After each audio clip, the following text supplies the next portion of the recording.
नबी करीम अलैहिस्सलाम नमाज पढ़ा रहे थे। जोहर की नमाज थी, असर की नमाज थी। सही मुस्लिम में मौजूद है। हजरत अबू हुरैरा फरमाते हैं नमाज पढ़ाते पढ़ाते नबी पाक ने कदम आगे किया।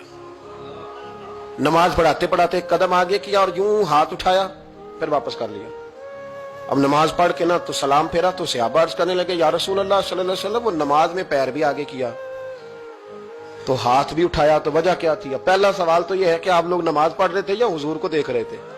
तो सहाबा तो पहले ही बताते हैं कि भाई हम तो पहली साफ में नमाज इसलिए पढ़ते थे कि नमाज भी होती रहती थी और चुपके चुपके महबूब की दीद भी होती रहती थी।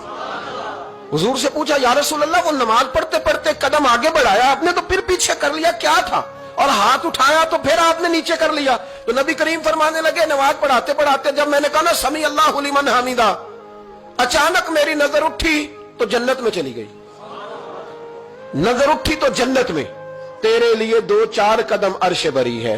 तो महबूब फरमाते हैं जब मेरी ऊपर नजर गई ना तो मैंने देखा कि अंगूरों का एक खोशा लटक रहा है जन्नत में।